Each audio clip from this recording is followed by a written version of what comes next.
dish it, oh we are, hey, hey, hey, hey, yeah, yeah, say it, good ne, other dish will go, oh we are, hey, hey, hey, hey, yeah, say it, good ne, non dish was, hey, we are, hey, hey, hey, hey, yeah, other dish was, oh we are, hey, hey, hey, hey, yeah, Teper ja szytra ja uteko na nasz stojo owijo hey hey hey yanga teper szytra ja uteko na nasz stojo owijo hey hey. So this race started 7 years ago, but it started way earlier than that. When I was coaching those 10 years in 2012, I ran into an obstacle that I couldn't overcome. And I had to step away from coaching the high school team, which was everything to me. My whole life I've defined myself as a runner and as an educator. In the 6th grade I knew I wanted to be a teacher. Well, in 2012 I ran into a brick wall that wasn't moving. And unfortunately I had to step away from coaching at the high school, but a greater opportunity came and I became the athletic director and the cross-country coach at our local tribal college, where we were able to ensure that our native kids use their running abilities to truly secure college degrees. But when I had to step away from the high school team, it was difficult. And so one day I was on a long run in the canyon. I lived literally just on the other side of this hill. From my front door to the starting line is exactly a mile. So one day I was out on a run and I was in decent shape, so my long run was about 6 or 7 hours. So I was way up canyon and I was coming back and getting pretty tired, a little dehydrated. Really soft rain started down. So there was just this really awesome, soft female rain that had just started, and it brought new life to me. So I was feeling better because it cooled off. I was feeling good, so I was picking it up a little bit. And right as I was feeling good, I came around a corner in the canyon, and there was a herd of just canyon horses. They're wild.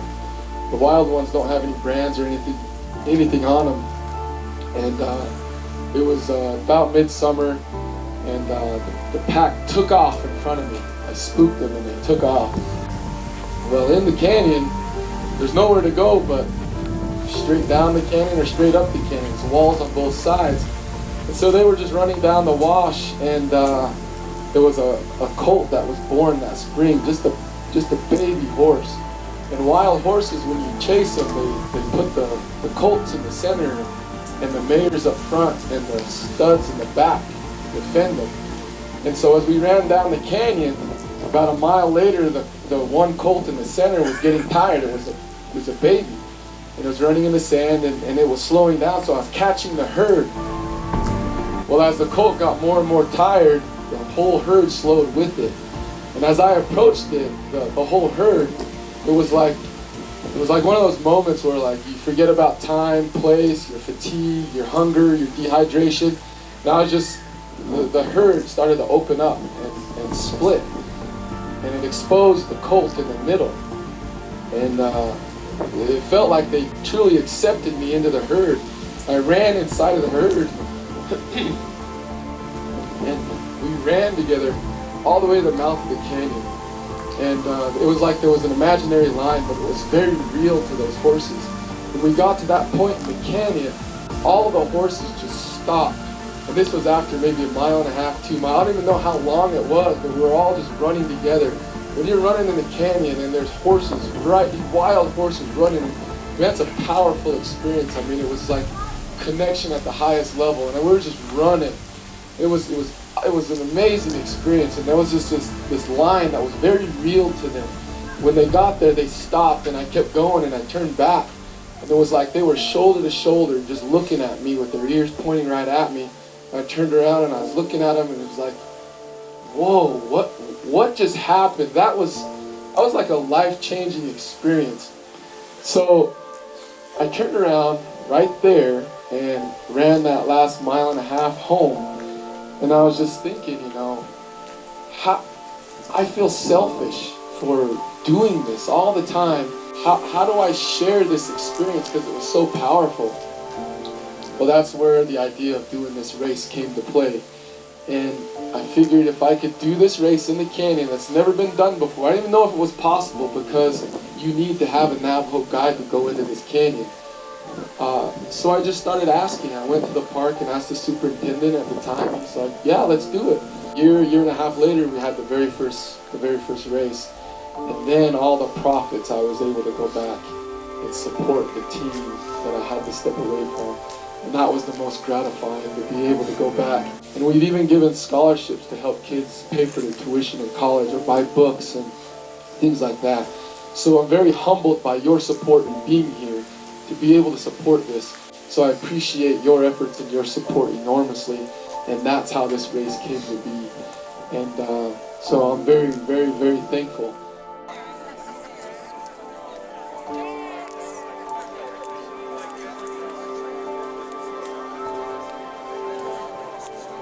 When I run with somebody, or you come and you run here, it's all about becoming family, about becoming one. Running is more than just going out and trying to stay in good shape.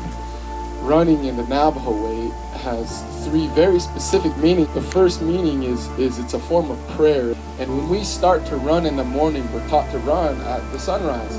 Second, running is a form of celebration. When we're out running, we yell. We yell and we celebrate. We announce to the holy people that we believe in that we're thankful. And we're celebrating all of those things. We're celebrating life. Next, running is a teacher. Running is a mentor. Running will show you how to overcome obstacles in life. Everyone is dealing with something. We're all human. We're all people. Something might happen that you're going to have to deal with tomorrow. But the act of running itself teaches you to overcome those obstacles, and it makes you a better human being. And then the fourth thing that I've come to realize is running is also medicine. Running heals. And with all of the hardships that we deal with and all of the ills that we have, running can help us heal. And so I really hope that you feel those things tomorrow, those four things.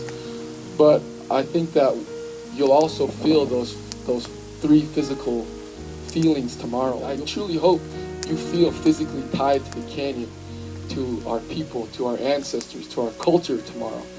We start our run every day by yelling. We yell out loud to announce that we're out running and celebrating and learning and praying and healing. So we start the race tomorrow by yelling. I'll literally say 3, 2, 1, ready, and then we all yell and take off running into the canyon and running into the sun to pray, to celebrate, to learn, and to heal. In 3, 2, 1, woo!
Morning.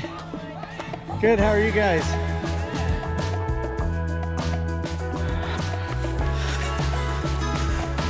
Still sandy.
Hey, thank you.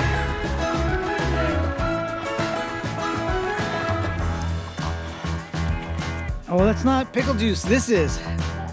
Got it. Got some good footage, huh? Oh, that burns.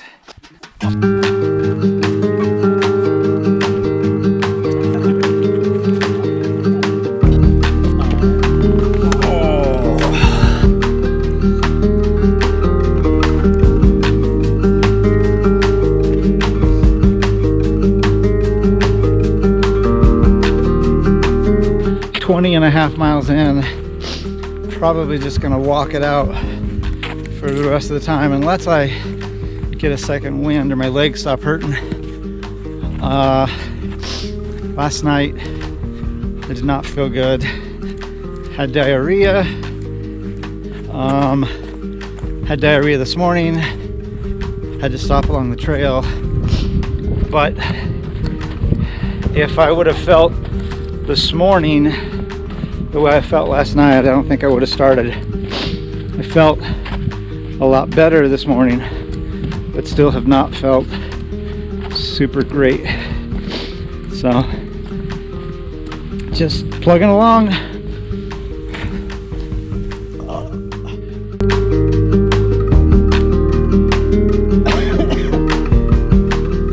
First 4 miles are all sand. The lie is that the rest is hard packed because there is intermittent sand the entire way. Super annoying.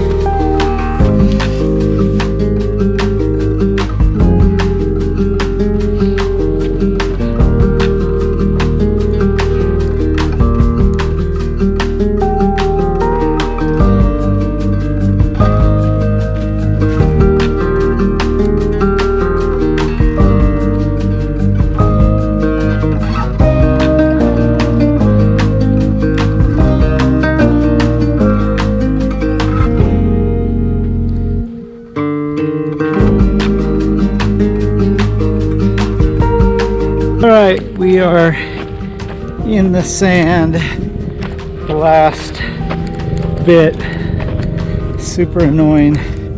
So I'm walking on the side, trying to stay in the harder dirt. I'm tired, feet hurt.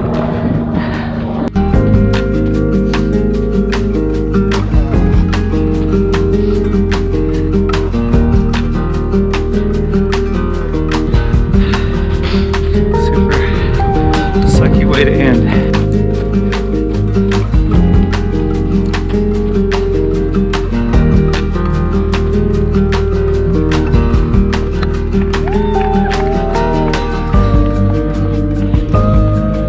Welcome back, Mr. Griffin. Congratulations on your run today.